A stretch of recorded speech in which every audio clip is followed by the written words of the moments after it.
ज्ञानतिमिरान्धस्य ज्ञानाञ्जनशलाकया चक्षुरुन्मीलितं येन तस्मै श्रीगुरवे नमः। नमो ॐ विष्णुपादाय कृष्णप्रेष्ठाय भूतले श्रीमते भक्तिवेदान्त स्वामिन्निति नामिने। नमस्ते सारस्वते देवे गौरवाणी प्रचारिणे निर्विशेष शून्यवादी पाश्चात्यदेशतारिणे। जय श्री कृष्ण चैतन्य प्रभु नित्यानंद श्री अद्वैत गदाधर श्रीवासादि गौर भक्त वृंदा। हरे कृष्णा कृष्ण कृष्ण हरे हरे, हरे राम राम राम हरे हरे। ओम नमो भगवते वासुदेवाय। नारायणं नमस्कृत्य नरं चैव नरोत्तमं देवीं सरस्वतीं व्यासं ततो जयमुदीरयेत्। In this session we will be discussing the second verse of the third chapter of the first canto of Srimad-Bhagavatam. Yasyambhasi shayanasya yoganidram vitanvatah nabi hradambujad asid brahma vishwasrujam patihi. The translation of this verse is as follows. A part of the purusha lies down within the water of the universe. From the navel lake of his body sprouts a lotus stem, and from the lotus flower atop this stem, Brahma, the master of all engineers in the universe, becomes manifest. So this is the portion of the third chapter describing the purusha incarnations. Two kinds of incarnations, Purushavatara and Leelavatara. So the second half of the third chapter will be describing the Leelavatara, the pastime incarnations like Narsimha, Vamana, Varaha, pastime incarnations. This is describing the Purusha incarnations, three Purusha incarnations. First one we discussed yesterday in the previous session, Mahavishnu or Karanodakashayi Vishnu. This is describing the second of the Purusha incarnations, second form. It said, Yasya ambhasi shayanasya, who is lying down on the water. Yoga nidram vitanvataha, and he is sleeping in meditation. His sleeping is different from our sleeping. Our sleeping, we go into a different state of consciousness, whereas the Supreme Lord is always in the transcendental state of consciousness, always, eternally. So that's why his sleeping is called Yoga Nidra. It is mystic slumber, as Prabhupada says sometimes, or sleeping in meditation. Vitanvataha, he is ministering. Nabi hradambujad asid, from the navel lake of his body. Navel, Nabhi is his navel, and there is a small lake there. And from that lake there sprouts a lotus stem. And on top of the lotus flower, Brahma is becoming manifest, is born. Brahma is born from the second Vishnu form, from Garbadakashayi Vishnu. So the water that is referred to here is called Garbha Udaka. Garbha Udaka. Garbha is referring to the source of birth of all the living beings. Garbha. And Udaka is water. So this second form of Vishnu, he enters into the universe.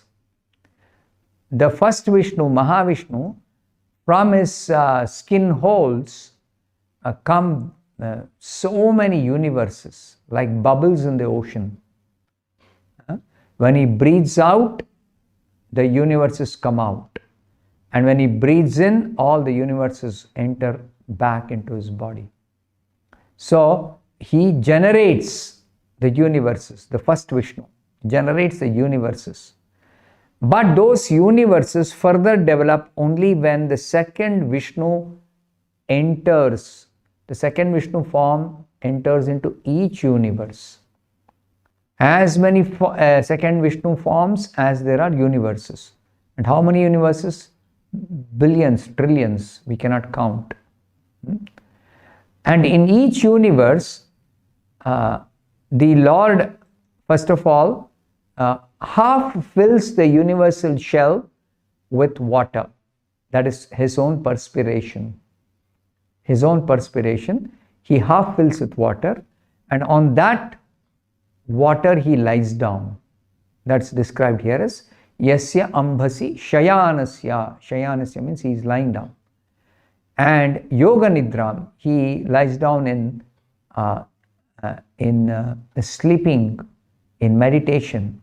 He's lying down and sleeping in meditation. And then the lotus flower with a stem sprouts from his navel lake. So in the purport, Srila Prabhupada explains Brahma as the master of all engineers in this universe. Now, Brahma himself is described as the chief engineer.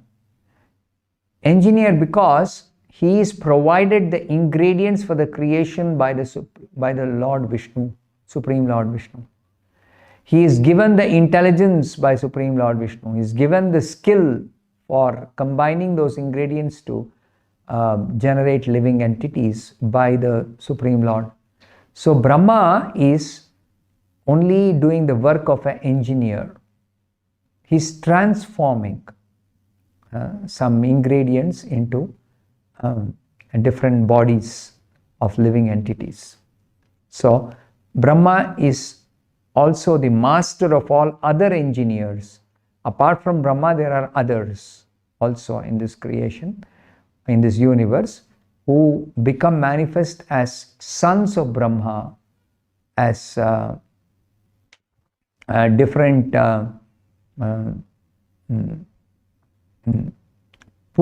are called Prajapatis. They generate further species of different living beings. So that is later on going to be explained, but for now,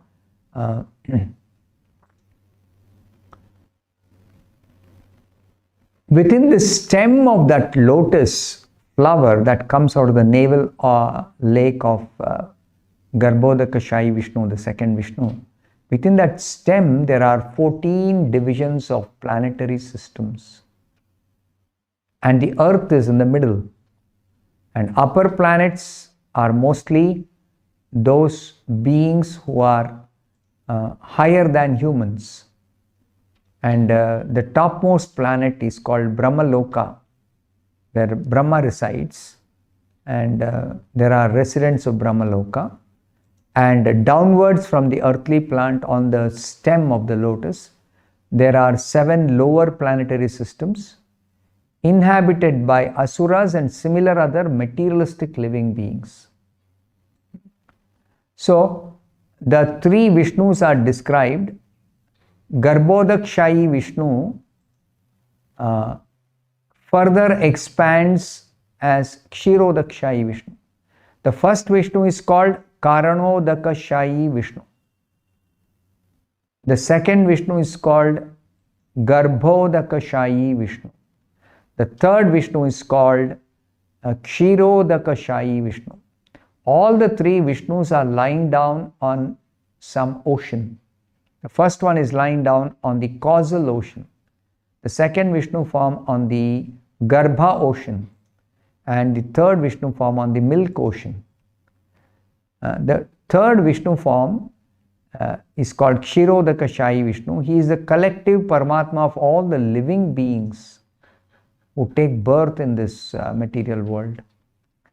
He is called Hari. You heard the name of the Supreme Lord, Hari, Hari.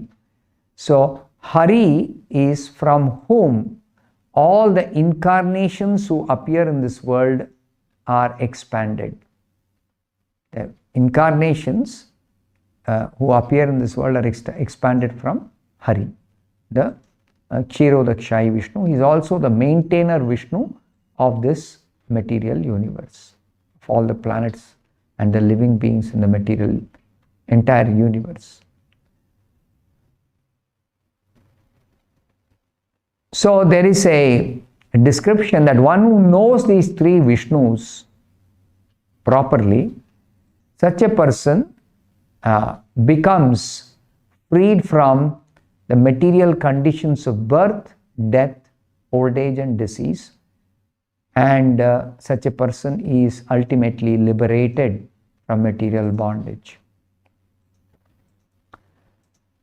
Now, it is also described that Mahavishnu glances on the material energy which is lying in an inactive condition, and at once what is created is called Mahatattva. Mahatattva is the original material substance which is generated by the glancing of Mahavishnu over the material energy or material nature. And then Mahatattva further differentiates into other elements. Totally, material nature consists of 24 elements. Out of the 24, the first one is called Mahatattva. And then the other 23.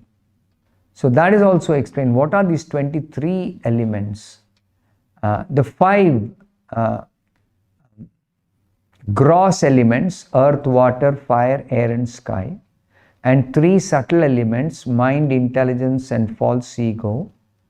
And then within those 5 gross elements, earth, water, fire, air, sky, there are the 5 sense objects, the sound, and then the touch, and then these form, then the taste, and finally the smell.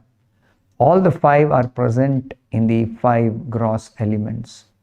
And then there's called 5 sense objects. And then there are the 10 senses included within the false ego. Within the false ego is included the 10 senses, which later on differentiate as the creation progresses. And then there is the intelligence includes the Mahatattva itself, or Mahatattva is differentiated later on into intelligence. Because Mahatattva first appears when the Lord glances over the... Now, the glance of the Lord results in immediately so many innumerable universes being generated. Just like the example is given, a tree, when the seed of a tree is sown, then initially a small sapling, but it grows into a big tree, and that tree generates simultaneously so many fruits. So many fruits. Similarly, the form of Mahavishnu, when he glances on the material energy or material nature, then immediately so many universes come out. So many universes come out. They're generated. And this cause for these universes to come into existence is the causal ocean from which these universes are generated by the action of Mahavishnu. Mahavishnu is glancing on the material energy. So, the atheistic theory of creation is that there is no creator, there is no person who is creating. This is the atheistic theory. But they give so many different explanations. How did this creation take place? They have got so many theories, but all are simply speculations, and they really don't know what is happening. They are able to study a very, very small portion of the creation. They're not able to study thoroughly what is this creation all about. Whereas in the scriptures, we get perfect knowledge about the entire creation. Now, this knowledge is coming from the original source of everything, the Supreme Lord Krishna. This knowledge is perfect because it's coming from the original source. Janmadhyasya aham sarvasya prabhavo. In the Vedanta Sutra, it is said Janmadhyasya. In the Bhagavad Gita, it is described as aham sarvasya prabhavo mattas sarvam pravartate. Everything is an emanation of the Supreme Lord Krishna only. So Krishna creates, in his form as Mahavishnu, he creates so many universes. Each universe, material nature by itself, has no power to create without the power of the purusha. Just like a woman cannot produce a child without the connection with a man. Similarly, a prakriti, material nature, cannot produce anything without the power of the purusha. So the touch of the purusha is the glance of Mahavishnu. The glance of Mahavishnu is the touch of the purusha.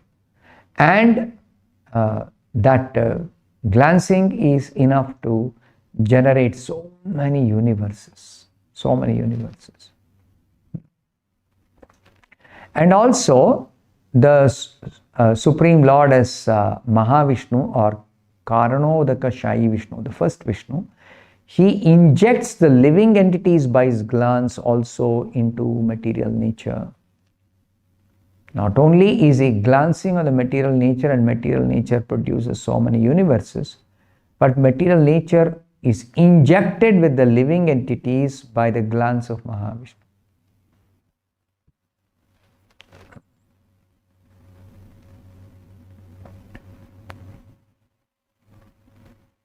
So it is described that the Lord has unlimited potencies and he can act any way he likes. Simply by his willing, all the energies are working according to his will and producing whatever changes or whatever needs to be generated. This Supreme Lord, he is the greatest. There is nobody equal to him, nobody greater than him. That is the verdict of the Vedas, asamordhva. And also, he personally hasn't got to do anything. He simply has to will. Krishna doesn't have to personally do anything. If Krishna is engaged in any personal activity, that is his pastime, that is his lila. Otherwise, he has nothing to do. Natasya karyam karanam cha vidyate. He has nothing to do. And everything is carried out by his energies. By his energies. So the energies are working perfectly, but they are working under the direction of the Supreme Lord in his various forms and incarnations. All the energies are working in that way.